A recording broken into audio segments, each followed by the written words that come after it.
Hello dear students, in this video I am going to tell you a wonderful chapter, The Enemy of Class 12th, and this chapter is written by Paul S. Buck. So बेटा ये कहानी एक doctor की है, doctor सदाव, और समय है world war का, जब जापान और अमेरिका के बीच में वर्ल्ड वार हो रहा है उस समय का है। और एक अमेरिकन प्रिजनर है जो कि जेल से भाग चुका है, जापान की जेल से भाग चुका है और समुद्र से बहते हुए वो सदाव के घर के बाहर आ चुका है बहते बहते। अब हमें ये देखना है कि डॉक्टर सदाव इसको ट्रीटमेंट देगा या इसको पुलिस के हाथ पकड़वाएगा। अब मैं आपको बताती हूँ सदाव कहाँ रहता है। सदाव एक समुद्र का जो तट होता है उसके आसपास रहता है, और जो उसका घर है वो स्टोन्स का बना हुआ है और काफ़ी पथरीले इलाके में है, लेकिन काफ़ी ऊंची हाइट में है, और वहाँ पे काफ़ी सारे पाइन्स के ट्री हैं। जब सदाव छोटा था तो अपने पापा के साथ वो यहाँ पे आता था और उसके पापा उसको इन आइलैंड्स में लेके जाते थे। उसके पापा कहते थे, बेटे ये जो आइलैंड्स हैं ये जापान का स्टेपिंग स्टोन्स है। स्टेपिंग स्टोन्स होता है किसी भी कंट्री के लिए जब प्रोग्रेस करना होता है तो स्टेपिंग स्टोन्स मतलब इन चीज़ों के ज़रिए और ज़्यादा प्रोग्रेस होता है, स्टेपिंग स्टोन्स। सदाव के पिताजी ने उसको अमेरिका भेजा जब उसकी उम्र 22 साल की थी, सर्जरी और मेडिसिन की पढ़ाई करने के लिए, क्योंकि ये अपने पिता का एकमात्र पुत्र था और पिताजी की चिंता थी कि मेरा बेटा सर्जरी करे और मेडिसिन के क्षेत्र में नाम कमाए। जब सदाव 30 साल का हुआ तो वो वापस आया एक प्रसिद्ध फेमस सर्जन और साइंटिस्ट बनकर। अब जब सदाव वापस आ गया तो वहाँ पर एक जनरल था जिसकी तबीयत बहुत ख़राब होती थी, इसीलिए वो सदाव को जापान छोड़ के नहीं जाने देता था, क्योंकि वो चाहता था डॉक्टर सदाव उसका देखभाल करे, उसका ट्रीटमेंट करे। एक बार की बात है, सदाव अपनी बालकनी में है और वो अकेला है, और जब उसने समुद्र की तरफ देखा तो उसने देखा कि धुंध और कोहरे से पूरा वातावरण ढका हुआ है, समुद्र भी फॉग से धुंध से ढक रहा है और धीरे धीरे ये जो फॉग है उसके घर को भी ढक लेगी। उसी समय उसकी वाइफ हैना आती है और वो दोनों हाथों में हाथ डाल के वहाँ पे खड़े होते हैं। उसके बाद अब हमें ये बताया जाता है कि हैना सदाव से कहाँ मिली और कैसे मिली। हैना सदाव से अमेरिका में मिली थी, अमेरिकन प्रोफेसर हार्ले के हाउस में। अमेरिकन प्रोफेसर हार्ले के हाउस में इन लोगों का मिलना हुआ था। अब ये जो अमेरिकन प्रोफेसर हैं हार्ले, ये दोनों के दोनों जो हस्बैंड वाइफ है बहुत काइंड है, केयरिंग है, लेकिन जो मिसेस हार्ले हैं ये बहुत ज़्यादा बातूनी है, बहुत ज़्यादा वॉल्यूबल है, लेकिन फिर भी लोग यहाँ जो फॉरेनर स्टूडेंट होते हैं उनकी ये बहुत ज़्यादा देखभाल करते हैं, और इसीलिए डॉक्टर सदाव यहाँ पर जाता है रेंट के लिए, घर ढूंढने के लिए। उसके बाद ये लोग मिले तो थे अमेरिका में, लेकिन इन लोगों ने जल्दबाजी नहीं करी। हैना ने और सदाव ने अपनी पढ़ाई पूरी करी और डॉक्टरशिप हासिल की और जापान वापस आए, और फिर अपने मम्मी पापा की सहमति के अनुसार जापानीज़ कल्चर को ध्यान में रखते हुए इन लोगों ने शादी की। उसके बाद ये दोनों बहुत हैप्पी थे, आराम से ज़िंदगी इनकी बीत रही थी। और अब जो समय है, अब ये दोनों बालकनी में हैं और बाहर समुद्र की तरफ निहार रहे हैं, देख रहे हैं। अब देखिए बेटा, हैरानी की बात क्या है कि डॉक्टर सदाव और हैना जब अपनी बालकनी में खड़े, उन्होंने क्या देखा? उन्होंने देखा एक आदमी लड़खड़ाता हुआ आ रहा है, और लड़खड़ाते लड़खड़ाते वो गिर जाता है। गिरने के बाद वो रेंगता हुआ आगे आ रहा है, और थोड़ा सा आने के बाद वो बेहोश होकर गिर जाता है। ये दोनों भागते भागते वहाँ जाते हैं और इन्हें लगता है कि कोई मछुआरा है जिसको चोट लगी हुई है और वो आ रहा है इनकी तरफ। लेकिन जब भी वहाँ पे पहुँचते हैं तो ये बहुत ज़्यादा हैरान होते हैं। इन्होंने देखा कि वहाँ पर एक सेलर है, और जो ये सेलर है ये है US नेवी का, मीन्स अमेरिका का सेलर है। तो ये जब दोनों वहाँ पे पहुँचे तो इन्होंने देखा कि वो एक मछुआरा नहीं है, वो एक ऐसा सेलर है, सिपाही हैं जो कि अमेरिका का है, और वो जापान की जेल से फ़रार हुआ है। अब जब वो नीचे बेहोश पड़ा हुआ है तो सदाव ने देखा, उसकी घाव को देखा, और उसको पता चला कि जो इसका घाव है ये गन के वजह से हुआ है, किसी ने इसको शूट किया है, और समुद्र में बहने की वजह से इसका जो ये घाव है ये दोबारा से खुल चुका है। अब सदाव और है ना कन्फ्यूज़न में है कि क्या करें, क्या इस सेलर को, अमेरिकन को वापस समुद्र में फेंक दें मरने के लिए, या इसका ट्रीटमेंट करें। लेकिन अगर इसका ट्रीटमेंट करते हैं और अपने घर में रखते हैं तो ये लोग देशद्रोही माने जाएंगे और इनके साथ भी पुलिस बर्ताव बुरा करेगी। तो है ना, और जो सदाव है ये कन्फ्यूज़न में है हम क्या करें। उसके बाद उन दोनों ने सोचा कि चलो हम इसको अंदर लेके चलते हैं और इसका ट्रीटमेंट करते हैं। सो वो दोनों इसको अंदर लेके गए।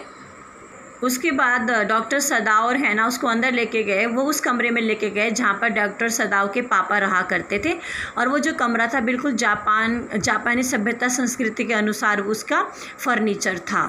और वहाँ पर वो लेके गए। तो उसके बाद जो वहाँ पर लेके गए, और जो हैना है वो बहुत कन्फ्यूज़न में थी कि अब तो ये जो घर है ये भी ख़राब हो जाएगा खून से, और हम क्या करें। तो हैना ने बोला कि मैं यूमी को बुला के लाती हूँ, वो इसको साफ़ करेगी, मैं तो साफ़ नहीं करूँगी, ये तो वाइट है, ये तो अमेरिकन है। और उसके बाद में क्या हुआ, और उसके बाद घर के जो सर्वेंट्स हैं उन्होंने देखा कि डॉक्टर सदाव इस वाइट पर्सन की मदद कर रहा है, अमेरिकन की मदद कर रहा है, तो उनको ये बात अच्छी नहीं लगी। सो हैना ने यूमी को बोला कि तुम जाओ पानी का बकेट लेके आओ और टॉवल लेके आओ, क्योंकि हमें ये जो ज़ख्मी वाइट मैन है इसकी मदद करनी है, इसकी ट्रीटमेंट करनी है। तो यूमी ने एकदम से मना कर दिया। उसने कहा कि मैं इस वाइट अमेरिकन की मदद नहीं करूँगी। तो उसके बाद फिर हैना ने कहा कि मैं तुम्हारी मालकिन हूँ, मैं जैसा कहती हूँ वैसा करो। लेकिन यूमी ने बिल्कुल मना कर दिया। और जब फिर हैना ने खुद ही उसकी सफाई करी, और जब उसने सफाई की तो उसको लगा कि 25 ईयर ओल्ड ये बच्चा है, और अपने बचपन में ये काफ़ी ज़्यादा गोरा रहा होगा, इसके बाल बहुत सुनहरे रहे होंगे। और धीरे धीरे हैना का जो गुस्सा है वो कमज़ोर हो रहा है, कम हो रहा है। उसके बाद सदाव आया और उसके हाथ में उसका सर्जन का बैग था। उन दोनों ने मिलके उसको टर्न किया, उसको हिलाया। और अब जो हैना है वो बहुत ज़्यादा चिंतित है कि ये कहीं मेरा फ्लोर जो है ये खून से ख़राब ना हो जाए, मैं मैट लेके आती हूँ। लेकिन उसके बाद जब वो आई तो ऑलरेडी जो है जो फ़र्श है वो ख़राब हो चुका है। सदाव ने अब कहा कि मुझे तुम्हारी ज़रूरत पड़ेगी, हो सकता है मुझे एनेस्थीसिया इसको देना पड़े। लेकिन हैना ने कहा मैंने तो आज तक कभी ऐसा नहीं किया। तो सदाव ने कहा तुम आसानी से कर लोगे, चिंता मत करो। और उसके बाद सदाव अपने हाथ से उसके ज़ख्म के अंदर ढूंढने लगा, बुलेट को ढूंढने लगा। और वो जो धीरे धीरे जो प्रिजनर था वो मोर्निंग करने लगा, वो दर्द की वजह से करहाने लगा। वो जब करहाने लगा तो सदाव ने कहा अरे ज़्यादा मत कराओ, मैं ये अपने आप के लिए नहीं कर रहा हूँ, मैं तुम्हारे लिए ही कर रहा हूँ। क्योंकि बेटा मैं आप लोगों को बताना चाहती हूँ, डॉक्टर सदाव की एक आदत थी कि जब भी अपने पेशेंट्स का ट्रीटमेंट करता था तो उसकी आदत थी कि वो पेशेंट से बातें करता था। उसके बाद हैना को जब ये सब हो रहा था तो हैना को एकदम से उल्टी आई, क्योंकि कभी उसने इस प्रकार खून खराबा नहीं देखा, ऐसा ऑपरेशन होते हुए नहीं दिखा। तो वो वॉमिटिंग करने के लिए बाहर चली गई थी। उसके बाद जब हैना वापस आई वॉमिटिंग करके तो उसने इस ज़ख्मी वाइट अमेरिकन को एनेस्थीसिया दिया। अब हैना को लगा कि उस समय हैना सोच रही थी कि ये जो प्रिजनर्स होते हैं इनके साथ कितना टॉर्चर होता है, इनके ऊपर कितना शोषण होता है, इन्हें कितना मारा जाता होगा। और उसी समय सोचते सोचते हैना ने देखा कि उसके गर्दन के ऊपर एक लाल निशान है। और जब वो सदाव को भी बता रही है, लेकिन सदाव अपने ऑपरेशन में बिज़ी है, वो वाइट अमेरिकन का ऑपरेशन करने में बिज़ी है। उसके बाद सदाव को महसूस हुआ कि जो बुलेट है वो किडनी के आसपास है, और उसने उसको बाहर से निकाला। और जब उसने किडनी के पास से उस बुलेट को बाहर निकाला तो जो पेशेंट है वाइट अमेरिकन है वो मम्बलिंग कर रहा है, वो बड़बड़ा रहा है, वो कह रहा है अरे मेरे गट्स, अरे मेरे गट्स तुम लोगों ने निकाल दिए। गट्स होता है बेटे आंतें। तो ये जो अमेरिकन है ये प्रिजनर था, ये कैदी था, तो इसको ऐसा लग रहा है कि मेरे साथ टॉर्चर हो रहा है और मेरी आंतें निकाल दी गई हैं। उसके बाद उसको एक इंजेक्शन दिया गया, और अगली सुबह जब वो उठा तो वो बहुत कमज़ोर था, लेकिन वो बहुत ज़्यादा डरा हुआ था। हैना ने उसकी मदद की, उसे खाना पीना खिलाया और उसको सांत्वना दी, और उसको कहा कि डरने की कोई बात नहीं है। 3 दिन बाद जब सदाव आया इससे मिलने के लिए तो उसने आते ही इसको डांटा और कहा क्या तुम मरना चाहते हो? अभी तुम्हें चलने की ज़रूरत नहीं है, अभी तुम्हारे जो ज़ख्म हैं ये कच्चे हैं, अभी तुम्हें वॉक नहीं करना है। और उसके बाद उसने कहा कि मुझसे ज़्यादा बोलने की ज़रूरत नहीं है, जब तक मैं तुम्हारा नाम ना पूछूं तब तक तुम मुझे अपना नाम नहीं बताओगे। ऐसे डॉक्टर सदाव ने इस वाइट अमेरिकन को कहा। जो सभी सर्वेंट्स थे अब वो डॉक्टर सदाव और हैना के अगेंस्ट हो गए और उन्होंने कहा कि हम यहाँ पे काम नहीं करेंगे क्योंकि हम नहीं, और तुम लोग जापानीज़ होते हुए भी इस वाइट अमेरिकन की मदद कर रहे हो। उसके बाद जो सदाव है वो भी परेशान रहने लगा, हैना भी परेशान रहने लगी, हम क्या करें। सदाव ने एक रिपोर्ट लिखा और उसने बस आधा ही रिपोर्ट लिखा और दोबारा अपने ड्रॉर में रख दिया। अब हम 7वें दिन की बात कर रहे हैं। 7वें दिन को दो बातें हुई है। पहली बात क्या हुआ कि जो सर्वेंट्स है वो घर छोड़कर चले गए, सभी सर्वेंट्स घर छोड़कर चले गए और अब हैना और सदाव बहुत ज़्यादा परेशान हैं। और उसी दिन 7वें दिन में क्या हुआ, एक मैसेंजर आया जो कि यूनिफॉर्म में था और भागते भागते हुए आया और उसने आके क्या कहा, और वो भागते हुए आया तो जो हैना वो परेशान हो गई, उसको लगा कि ये सदाव को पकड़ने आए हैं और पुलिस को पता चल गया। लेकिन ये जो मैसेंजर था ये सदाव को बुलाने आया था क्योंकि जनरल की तबीयत बहुत ज़्यादा ख़राब हो गई।